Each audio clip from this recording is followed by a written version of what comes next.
J'aime le fait, et je l'ai toujours pensé, que l'esprit critique intérieur se taise, que l'esprit analytique s'éteigne, et que nous passons de ces modèles d'ondes cérébrales bêta élevées à des états plus alpha, theta et même delta. Nous sortons de l'état de survie. Je suis le docteur Joe Dispenza, je vais animer la conférence. Commençons.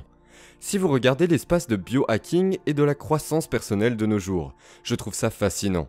En regardant certaines des choses les plus à la mode, comme le travail de respiration Wim Hof et les bains de glace, les saunas chauds, les bars froids, le jeûne intermittent, qu'essayons-nous de faire? Nous tentons essentiellement d'ouvrir cette fenêtre d'expérience.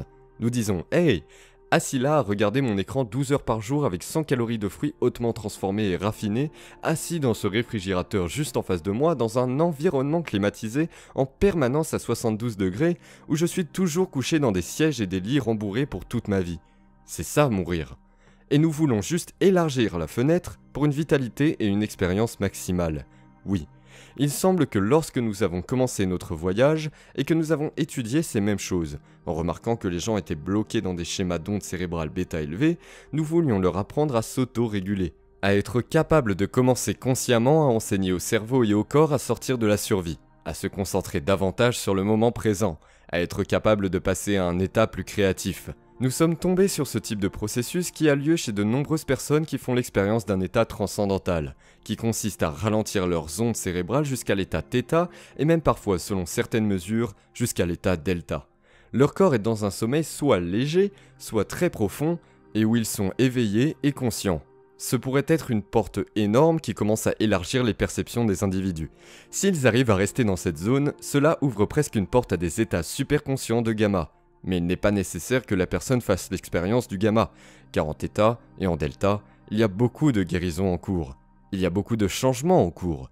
Si les modèles bêta élevés provoquent cette dysrégulation autonome. Parce que le système nerveux autonome est celui qui répond automatiquement à la menace ou au danger perçu. Alors que lorsque le corps se sent si sûr, si détendu, qu'il n'est plus dans cet état de survie, de profonds changements se produisent dans le corps. L'un des produits chimiques que j'ai découvert pendant la durée de l'expérience était l'anandamide. Je l'ai trouvé tellement fascinant. Pouvez-vous expliquer au public son rôle et ses effets? Oui. J'ai suivi au moins 3 sortes de pistes pour rassembler les informations de ce livre sur ce domaine, c'est-à-dire la neurophysiologie, et l'une d'entre elles était le système endocannabinoïde. C'est exact? Si les individus entendent parler de ce cannabinoïde, c'est qu'il y en a. Et bien entendu, avec la légalisation et la médicalisation de la marijuana, beaucoup de personnes deviennent plus familiers avec ça. Si vous êtes légèrement sceptique quant à toutes les promesses et affirmations de vérité, la médecine du cannabis, le CBD, toutes ces sortes de choses, vous avez le droit de l'être parce que, évidemment, très souvent, l'équipe commerciale qui veut promouvoir ces produits peut exagérer les arguments. Mais il y a une vraie raison pour laquelle elles sont là. Le système endocannabinoïde est en fait l'un des systèmes de régulation les plus profonds de notre corps tout entier. Il est responsable de tout, de l'attachement de la mère à l'enfant, de la régulation de l'inflammation et de la coordination de nos organes. Et même d'une étude en Israël sur les lésions cérébrales traumatiques, qui a permis de diminuer les déficiences cognitives. Donc il répare réellement notre cerveau. Il favorise la croissance des cellules souches. Et ça, c'est au niveau physiologique. Et il peut aussi jouer un rôle énorme dans l'extinction de la peur. Donc si quelqu'un a vécu un événement traumatique dans le passé, la capacité des cannabinoïdes dans votre système à aider à les effacer, à aider à les libérer est profonde. Ce qui est vraiment intéressant, et ma position constante, je pense que Joe et moi partageons cette curiosité. C'est que c'est beaucoup moins la porte qui nous amène dans ces endroits que les endroits eux-mêmes. C'est vraiment intéressant. C'est vrai. Je pense que ce qui est fascinant à propos du système endocannabinoïde, c'est qu'il est apparu sur Terre il y a 550 millions d'années dans les éponges de mer. Les éponges de mer ont ce système. La plupart des invertébrés et des vertébrés également. Ce qui s'est passé avec le cannabis, c'est simplement que la chance de cette petite herbe à 5 feuilles qui poussait sur le plateau tibétain a produit des endocannabinoïdes, qui s'adaptent parfaitement aux neurotransmetteurs de notre cerveau. Comme l'a écrit Michael Pollan, le cannabis poursuit l'esprit de l'homme pour lui emprunter ses jambes. Et par conséquent, il a fait le tour du monde car c'était un connecteur si profond et une puissance de feu. Et Raphaël Makouloum était un pharmacien israélien qui, dans les années 1960, a commencé à étudier ce sujet parce qu'il s'est dit « Oh, nous avons isolé les feuilles de coca et trouvé la cocaïne au milieu du 19e siècle. » Cela a conduit à notre compréhension des voies de la dopamine. Nous avons isolé la morphine ou l'opium dans le pavot et avons compris le système des endorphines. mais personne n'avait la moindre idée des cannabinoïdes. Et donc au milieu des années 80, il a découvert ce qui se passe dans le cerveau de notre corps, dans le système endocannabinoïde.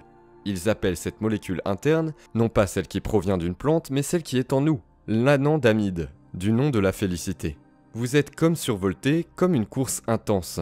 La plupart des personnes, si vous leur demandez ce qu'est l'euphorie du coureur, vous répondront l'endorphine. Mais en fait, ce n'est pas ça, c'est l'anandamide. Ce fait a été établi depuis plusieurs années, mais il y a eu une étude il y a 6 mois où les chercheurs ont introduit des bloqueurs d'opioïdes, du type de ceux que l'on utilise pour sevrer quelqu'un de l'héroïne ou de l'oxycodone, afin que le cerveau des gens ne puisse pas recevoir d'endorphine et qu'il continue à ressentir l'effet de l'athlète. Ce sont donc des preuves supplémentaires de son rôle bénéfique.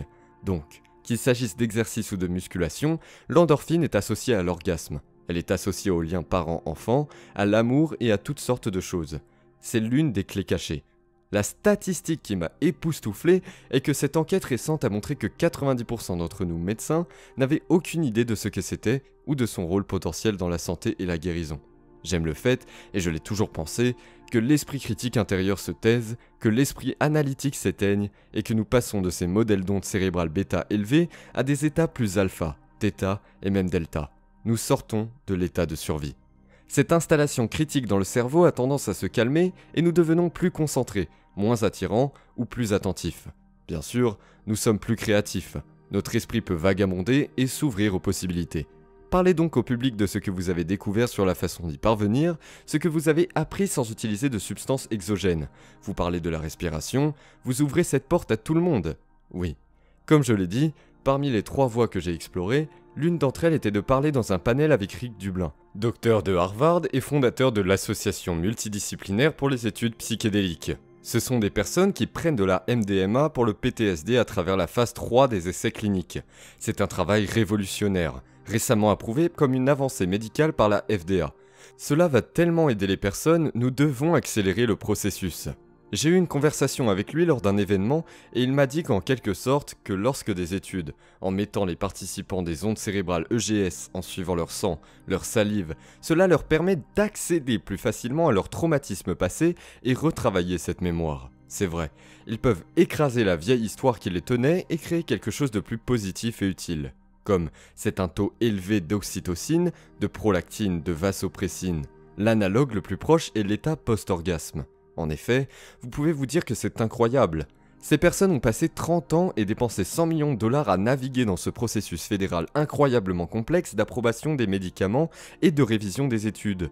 Pendant ce temps, il y a cette expérience post-orgasme qui vous met exactement au même endroit. Comment faire autrement pour que les individus y arrivent ? Cela m'a conduit au docteur Nicole Prousset, une ancienne chercheuse de l'Institut Kinsey qui a également travaillé à Harvard, à l'administration des vétérans et à UCLA. Elle a été une pionnière dans l'étude de l'orgasme en tant que médicament sur ordonnance. Elle s'est demandé si l'on pouvait utiliser une expérience et une réponse neurophysiologique accessible à la plupart des gens. Pouvons-nous utiliser cela au lieu de médicaments ou pilules qui sont coûteux et auxquels les personnes n'ont pas forcément accès si elles ne sont pas assurées ? Elle a mené des études sur ce sujet. Vous vous dites, mon Dieu, c'est fascinant, magnifique et responsabilisant de se dire simplement que c'est la boîte à outils humaine et que c'est comme ça que ça marche. Nous n'avons pas besoin de nous inscrire à des études ésotériques, difficiles à obtenir sur la liste d'attente ou de payer des dizaines de milliers de dollars pour un traitement de pointe. Nous avons cela dans notre corps, et c'est la même chose avec la respiration. Vous vous dites alors que notre atmosphère est composée d'oxygène, de dioxyde de carbone et d'azote, c'est tout. La façon dont on respire plus vite, plus lentement ou différemment change ses proportions. Nous changeons généralement le pH de notre sang. Il devient soit plus acide, soit plus alcalin. Faire cela a des effets différents sur les parties de notre cerveau qui s'activent ou s'éteignent. Cela peut fournir n'importe quoi, du soulagement ou du stress. Comme si nous cherchons à nous réguler et pouvons ralentir notre respiration. Je suis sûr que votre communauté est profondément familière avec cela. Mais si vous ralentissez vos expirations par rapport à vos inspirations, par exemple 10 secondes d'expiration lente et 4 secondes d'inspiration, vous faites un signalement à votre corps. Je ne suis pas prêt à me battre, je ne suis pas prêt à courir, donc tout va bien. Et cela augmente réellement le ton de notre mécanisme. Maintenant, Joe, si vous avez rencontré quelqu'un, s'il vous plaît, envoyez la recherche à ma façon. Mais je n'ai vu personne intégrer une étude PED du système endocannabinoïde et du nerf vagal. Ils ont vraiment l'impression d'être des métronomes similaires, font énormément de régulation autonome, travaillent de manière comparable et complémentaire. Il est donc évident qu'il faut prendre quelques respirations profondes, expirer plus lentement que l'on inspire. Cela peut nous calmer et nous remettre à notre place. Je suis sur le point de faire un sprint de 50 mètres. Je suis sur le point d'aller sur scène ou à une réunion qui compte vraiment. J'ai besoin d'être au top de ma forme. Je peux m'engager car je sais que si vous faites une sorte de souffle de concentration, un autre travail très actif et motivant, vous pouvez le faire pour renforcer la préparation à une activité de haut niveau. Les montagnards, si vous avez déjà vu les sprinteurs ou les haltérophiles avec leurs joues gonflées, les montagnards feront la même chose. À haute altitude, nous allons pincer les lèvres. En fait, si vous avez déjà eu un grand-parent ou une personne âgée porter une bouteille d'oxygène derrière elle, avec une petite canule nasale sur le nez, ce sont souvent des ambulanciers, mais aussi des chiens, appelés souvent les pink puffers, parce qu'ils ont une BPCO, comme une maladie pulmonaire obstructive chronique. Ils font intuitivement la même chose que les athlètes. Ils pincent les lèvres pour créer une plus grande compression de leurs poumons et ouvrir les alvéoles pour favoriser un meilleur échange d'air. Ce sont des choses que nous faisons tous intuitivement. Et Stan Graf, le fondateur de la respiration holotropique, est conseiller pour un projet que nous menons à Johns Hopkins sur le PTSD et la respiration artificielle. Pas de substance, pas d'autres technologies fantaisistes. Peut-on utiliser cela pour aider les gens à changer d'état? Donc, si vous hyperventilez, vous créez un pH sanguin très alcalin, si vous l'avez déjà fait et que vous avez eu des picotements au visage, des crampes aux mains ou d'autres sensations de ce genre. C'est l'alcalose qui se déclenche et elle peut souvent propulser les personnes dans des états profondément inhabituels. Je sais parce que ça réduit le CO2, n'est-ce pas? Vous expulsez du CO2 et ce qui est fascinant, c'est que tout est interconnecté. Donc oui, en respirant trop, vous expulsez du CO2 qui réduit votre pH sanguin et en même temps, cela réduit aussi la quantité d'oxygène qui peut être associée à l'hémoglobine. Il y a donc une sorte de boucle en arrière qui se produit également. Vous modifiez définitivement la chimie de votre sang et de votre cerveau. Vous y êtes incité, surtout avec de la musique entraînante, des mouvements rythmiques, toutes les choses que font les personnes traditionnellement ou dans les milieux cliniques modernes. Vous pouvez avoir des expériences profondes, non ordinaires, dont vous pouvez faire toutes ces choses. Puis si vous voulez choisir ou avoir un médecin de médecine fonctionnelle qui vous assiste, vous pouvez aussi prendre une page des livres de plongée, changer certains des mélanges de gaz pour intensifier encore une partie de cette neurochimie dont nous avons parlé.